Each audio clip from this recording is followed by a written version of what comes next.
avec objet tracé simplifié, diminuer le nombre de points des tracés et ainsi donner leur davantage de pureté, entre guillemets.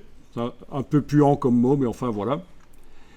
Sélectionnez au préalable les tracés que vous souhaitez modifier. La version complète de cette boîte simplifiée peut être obtenue en cliquant sur les 3 petits points à côté du curseur et vous y trouverez notamment de quoi convertir les courbes en tracés anguleux. Ça peut parfois être intéressant graphiquement. Bon, vous savez quoi ? On va peut-être, après avoir enregistré une première fois ce document ici, on va voir si on peut faire une version anguleuse en enregistrant sous un nouveau nom. Je vais l'appeler 6 anguleux. Et après, je reviendrai au 5 qui est courbe. Donc je fais un embranchement créatif là dans ma créativité ici aujourd'hui qui était plutôt linéaire. Je fais un embranchement, je fais un test, je vais faire une version anguleuse. Voilà. Ok, c'est la version anguleuse. Je retourne donc sur le tracé. Il faut que je clique vraiment sur un trait. Et parfois, c'est plus facile quand on fait commande Y, CTRL Y. Voilà. Isoler la répétition sélectionnée. Voilà.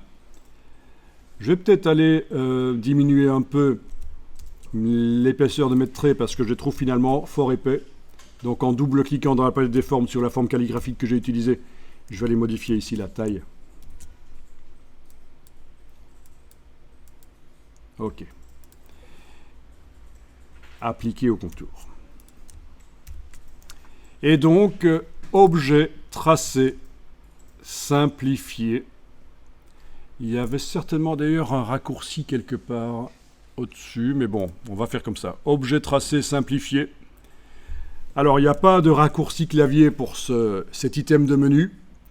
Si vous devez souvent aller dans un item de menu qui n'a pas de raccourci clavier, il va bien sûr falloir faire le raccourci clavier par l'éditeur de raccourcis de Adobe. Sinon, vous perdez votre temps à chaque fois. Mais bon, voilà. Donc, comme je l'avais dit dans le texte, il y a les 3 petits points qui permettent d'afficher la grande boîte. La case aperçue est cochée et on a la possibilité de simplifier la courbe avec le curseur ici.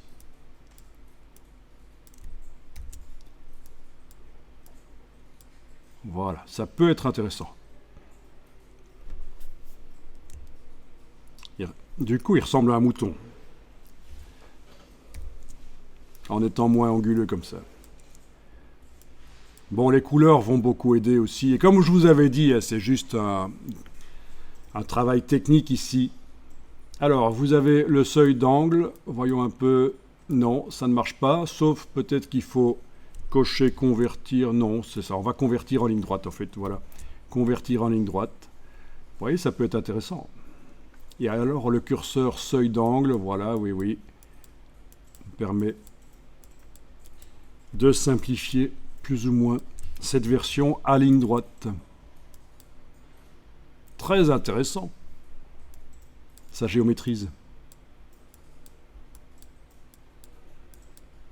Si c'est pas parfait à certains endroits, il y aura de la retouche après, hein, c'est pas grave.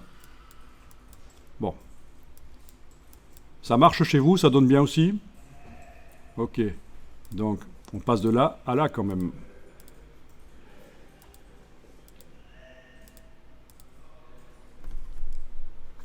Ok.